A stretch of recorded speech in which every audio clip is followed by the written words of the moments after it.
Pero iba po ang nangyari. Kasi sa kontrata pong pinarmahan na hindi dali-dali, kasi si Elias at that time and the fund also had to respect the contracts that they had concerning the show that they have to be present.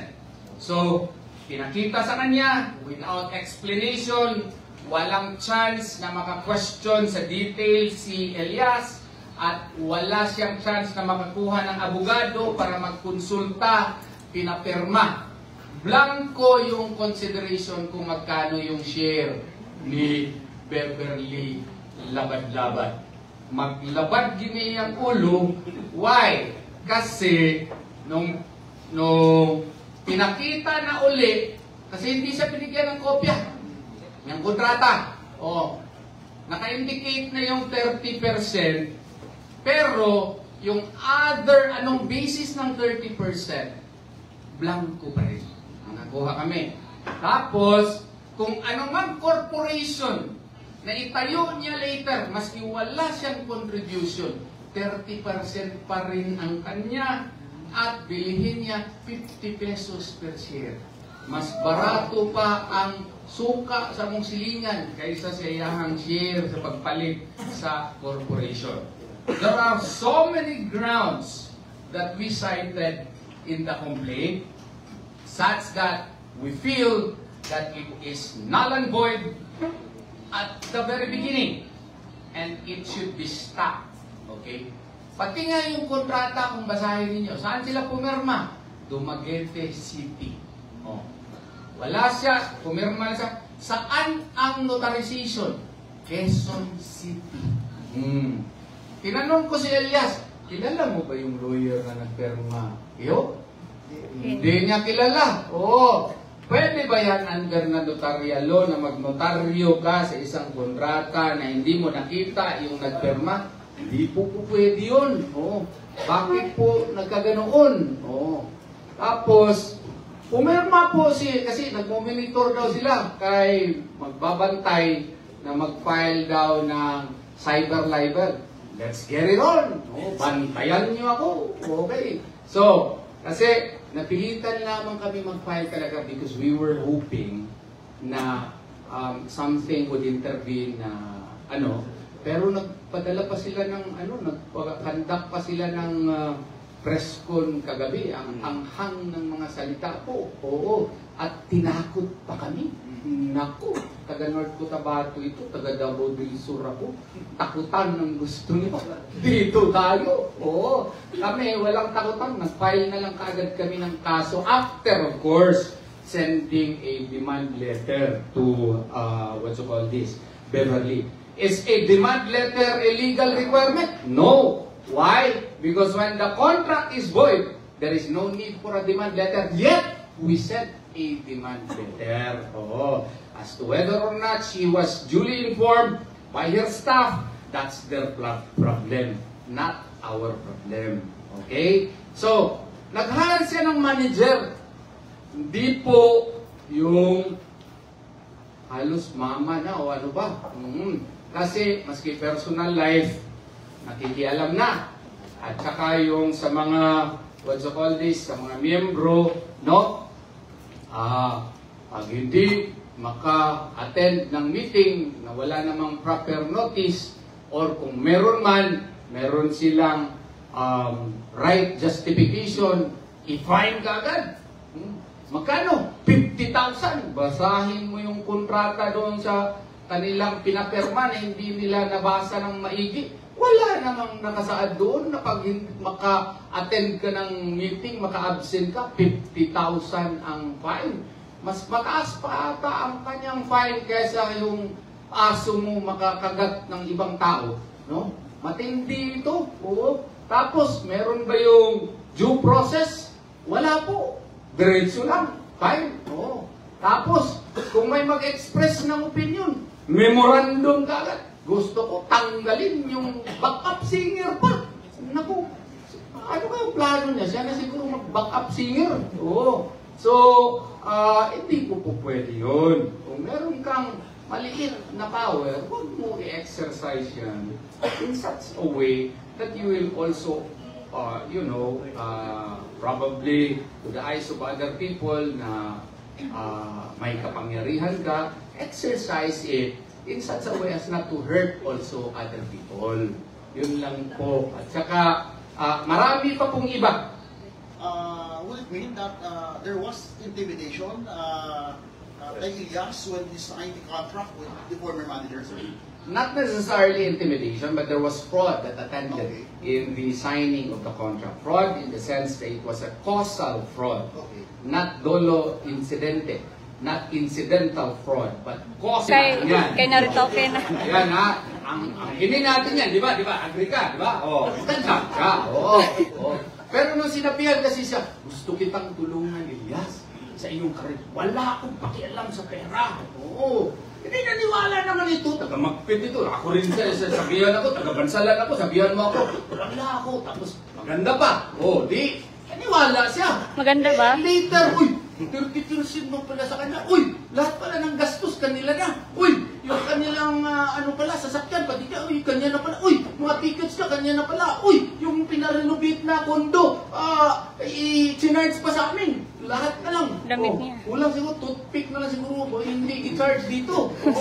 So, ang problema niyan, there should have been transparency. Alright. Walang transparency. Walang explanation. Lahat ng mga expenses, klaro po dyan. Of course, pag mag-usap na sila ngayon, pag mag-respond sila, later on, meron na yung accounting, pero nag-file naman kami ng kaso. Huli na.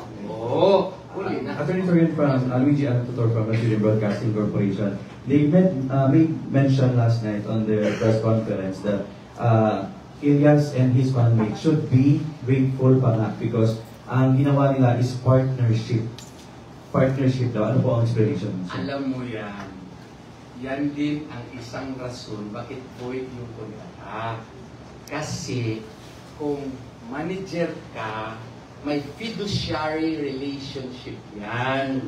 Okay? What is a fiduciary relationship? It is a relationship characterized by trust and confidence. You said that siya lang ang nag-fill up ng 30%. Oo. Tapos, pinapirma siya na naman ng Articles of Partnership. 50% na siya. Oo. Owner na. Akala ko ba, ahente ka? May ahente ba na mas powerful pa sa principal? Kuyaw ni. Karon, after that, naging partner na. 50% pa. Conflict of interest ang tawag dun. Hindi mo maintindihan kung ano ba talagang rule mo. Ano ba rule mo? Ahente ka o partner? Bakit? Nakikita ba natin siya doon? Kasi 50-50 na kumakanta rin, kumikiyod-kiyod din para makita ng mga tao. Wala man. Pasensya na kayo kasi medyo galit ako. Hindi naman ako, kalma ako, di ba? Pero pag insultuhin ako, ng ating mga kaibigan dyan, ng mga taga-Manila, ng mga kaibigan ng mga abogado dyan, lumalaban si Atty. Torion. Hindi, walang respectful ako. Pero kung insultuhin mo ko, manginsulto ko. Attorney Torion, in relation to that, one of your posts earlier, you made mention, non-verbatim na ayaw niyo daog-daoga ang taga-Bukid kay so-called name. Sa inyo, sa press conference last night, may mga defamatory remarks na na-note ninyo? Wala na. May mga threats, legal threats, mga ganon. Pero in her previous declarations kasi, of course kagabi, masyado siyang mabait kagabi kasi marami mong nakatingin. Ako, you see what you get. You see what you get. I am a little bit hyped up, different from the cool Atty. Torion because I was insulted last night. I don't feel good about So, pagpasensyahan nyo na. Pero kagabi, I have to emphasize, medyo mabait si Ma'am Beverly po kagabi. We should give her credit for that, no? Pero in her past declarations, parang merong mga mga statements. Parang lang merong mga statements na parang nakakapanglaki po. Yun po. Attorney, can we ask Elias? Yes, please. Elias, pwede di mo nito bagundong or no? Tungkol sa inyo ha, was there, ano ba intimate relationship with you? No comment ko, anak. Sige, thank you. Follow this. Follow-up question. But I like the question. I'd like to ask Elias, human ano yun, well, it's a turmoil magod ako, ikan sa una nga manager to next manager, wala pala tanong ka to eh. But I'd like to know lang, kumusta ka ba? O hindi pa nangyari, sir? Okay ra may pamindi. Wala may problema sa mga siguro, sa ila may problema, pero sa mga wala problema. Murag nakatidubakay ba doon sa una tong si ma'am, ang imuhang misis o si ay imong manager sa social media, naka-apekto ba din sa imong performance niya sa imong mga gigs? Eh siyempre as a partner sa kong pinalangga, siyempre yung dauto ng ato ang pinalangga, siyempre maapektuhan yun po na akong performance kasi dili lapas naman sa boundaries yun. So marang na. Attorney Alizal Anilbangka po from North Cotabato The News. Unsa na karon kay nagpagawas man god og memo si Beverly Labadaban regarding sa mga third party nga wala miagi sa iyaha. So liable sila nga bayad og mga damages. So what will happen po sa third party po? Actually, that's part of the issues that we raised. We already sent a letter to Ma'am Beverly na what's you call this? From this day forward, cut off na ang relationship. Okay? Because the contract was null and void. And we will move thereafter pursuant to whatever orders that the court may issue on the matter. Ganun po. Depende na po sa korte as to how the matter will be resolved. So dili magproblema ang mga nakapabuking na sa kay Elias po nga without manager po. Okay, ganito yun. Yung mga napirmahan na ni Elias na existing, we intend to respect all of those. Okay?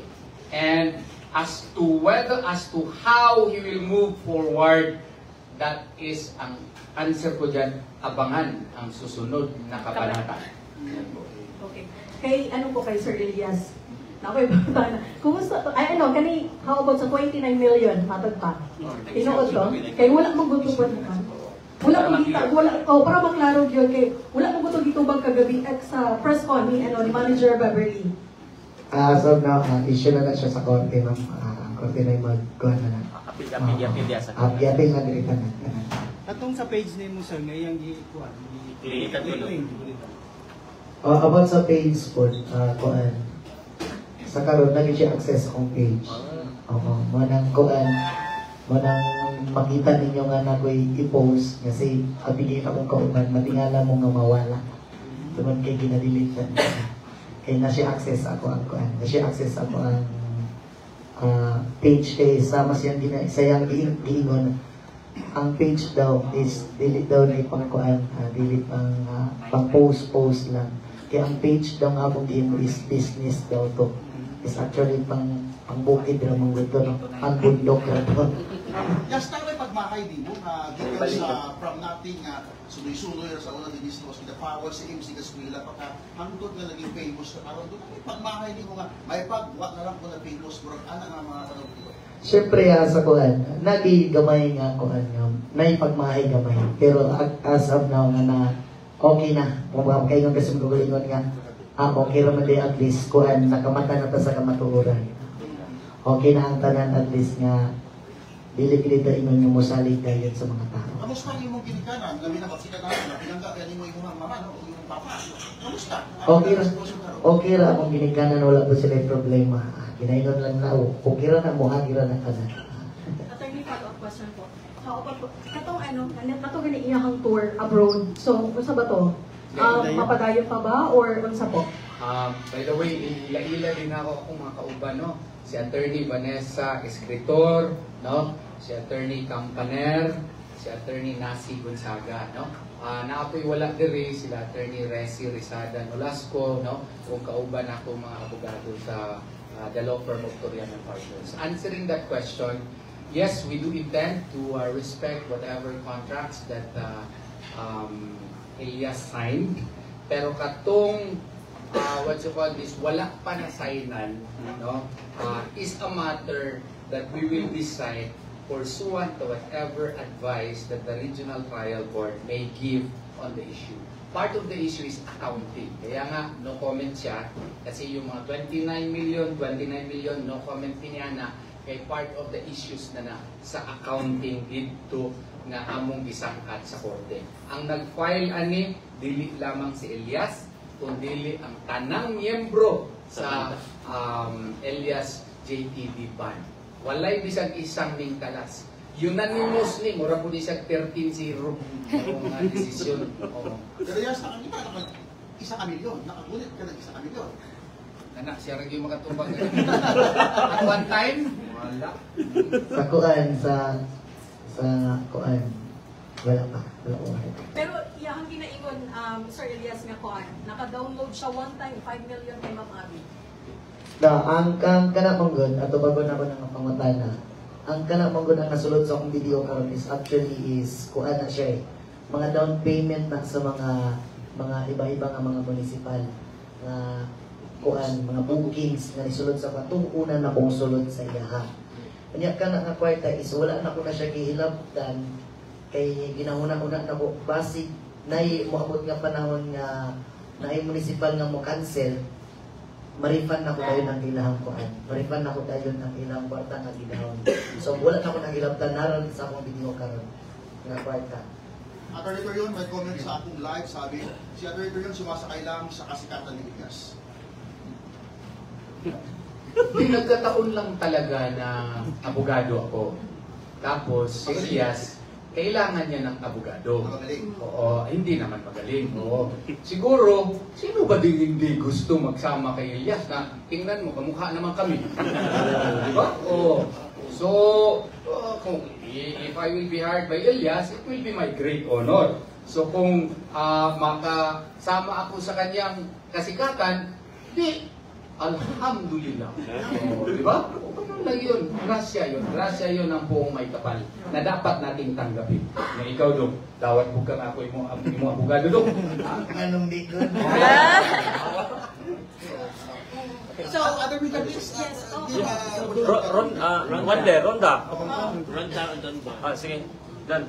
Ang sa ikwad, pwede ba mo mabawi ko yung account nga na kon yang ginamanage na parang na may niya legal action ito yun. Siguro sa kuan diri naging no comment pa diri naging Okay. Part na sa issue diri. Katong sa social media nga dahil na daw imong manager katong si Eloy Bugris na. Tama ba to? Kaya mo daw nga nagadepend daw siya sa imuha kay siya daw ang imong bagong manager. Dili. Dili na Pero we should commend, ako, I would like to commend Eloy Bugris for defending Elias, no? I haven't met her, pero kung maki-meet ganito siya, makikapig ko ni ma'am. Ano? Kay ganahan ko makahibalo nganong isog kay siya. Oh, di ba? She is defending Elias and we would like to commend her for that. Thank you, ma'am. Thank you. Attorney Torion, I'm very curious. Ang kapal ng nasa harap mo, yan ba yung final nyo sa Regional Trial Court sa Pinapawad, sir? Ilang pages po yan? You know, marami po kaming, this is a collective work of the law firm of Torion and Partners. And as you can see, we are not joking when we file cases. By the thickness of the files alone, you could see that we are really serious and we are here to win. And by the grace of Allah subhanahu wa ta'ala, we will win. So, this is more than 300 pages na complaint, and this shows our seriousness in fighting for the causes of Elias, because he is, you know, a budding and now one of the best artists that North Cotabato has ever produced, and he should be given his freedom to chart his own destiny away and cut off from whatever factors that are trying to I believe in the cause of my client, and therefore, He will allow us to win in this case. On my end, Attorney Torion, my friend, aasahan ba namin na magiging grandstanding ang mga hearings ng kasong ito na baka ang darating sa Kidapawan City is Attorney Topacio? Well, Attorney Topacio is my friend, no? PDP Laban, and as a matter of fact, yung PDP Laban nga, merong show na gawain sa amin. Ngayong Saturday sana mag-start, no? Pero may na-utter kasi yung kaibigan ko kagabi na I have to tell him also that I did not like. Ganun naman si Atty. Torion. Maklaro ako, I did not like. Kaya nga medyo kanina, medyo galit ako, pero okay na ako ngayon. Sir, kinsa ang manager ka nun? Wala siyang manager ngayon. He is fulfilling his contract, yung napirmahan na niya, and we will decide as to who will be his manager based sa anumang declarations ng korte. Pag magsabi ang korte, wala na ito, pipili siya ng sinong kanyang manager. Hindi po ako yun, kasi abogado ako. To fulfill the contracts that he already entered into. Whether it was through the auspices of Ma'am Beverly, he will follow it. So, kinsa nagkatawat og bookings karon sir para sa mga activities na ito? None as of the moment. Yes, personal question. Will you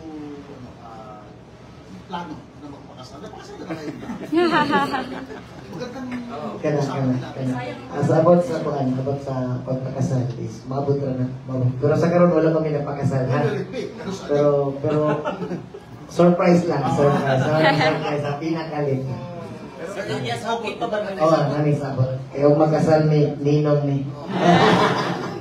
Attorney Torion, from my end, siguro, what is your assurance in legality kay Elias, his bandmates, and their family na dili sila makadawat og threat, especially dito sa mga producers nga dili na nila madayon ang mga shows? No, actually, as to shows that he already committed to attend, like for example, the US show, World Tour, no? Elias has no plans of not complying with the same. Okay? He will comply. I have advised him that. And he will perform. Provided, of course, na ma-approve ang visa, kanang mga kuan magikinahanglan. Walay dili tumanon si Elias, sumala sa kontrata. Ang kontrata lamang niya ni Ma'am Beverly ang ipakat off na mo. Kay murag sa among tanaw, pwede mi magkamali. Wa na gyud na mao. So, last na siguro kay Sir Elias. Kadagan-dagan sa abogado, ganun si Atty. Torion manimo ba? Kana wala nindot na mga na. Sa kadagan-dagan nga abogado si Atty. Torion ang akong gipili kay kabalo ko nga balutas ginamay tanan. Basta pinahagi sa iya sa tapaw, pinahagi siya ang tapat sa mo. Kung kinasaligan ko naman si attorney, siyempre siya ko nung ipili kay kwapo mong gutong kayo. Elias, siguro, mensahe niyo sa inyong mga followers and mga fans. Sa mga, sa mga nabalangkan ako diha ng mga followers, no, sa mga basher na ko diha, no, relax lang mo diha, kay mahuman balitanan. O sa mga tinuod nga nagasuporta diha, salamat kayo sa inyo ha. O amping mo kanunay, God bless always sa inyo ha, more blessings sa inyo ha. O walay katapusang pagpasalamat ako sa inyo tanan sa pagsuporta ka na mo sa Elias GTV Ben. Salamat kayo sa inyo sa pag-usap o unta, natubag na mo tanan ng inyong mga pangutana nga dugay na ninyo nga ginapaabot. Pero you still have interest to talk to your former manager. Yung tayo mong dati nga manager, Elias, istorya pa kanya doon? O moabot ang panahon nga kuwar, wala may problema. Pero ka-text mo na. Sir Elias, after ani nga kaso, kung mahimong successful nga kaso, mas usa mas prefer sa inyong grupo mo, kaya mo o bago nga manager or mas prefer nila kamukha na lang? Siguro dili pa na ako matubag sa karon. Siguro usa na ako matubag kung mahuman na din ang kaso na kanang. So makita ka diri sa probinsya sa North Cotabato, Sir Elias, sa Libungan, karon gabi and mag-pet. Oo. So, sa kabangan sa imong address ko. Mas ang abangan nila sa ito. Siguro, The same energy ba gihapon siguro ang abangan nila sa kuha kung unsa man kailang nakita na energy nako siguro duplihon. Isang Kasi kuha kayo siyempre mas nindot man gud mo trabaho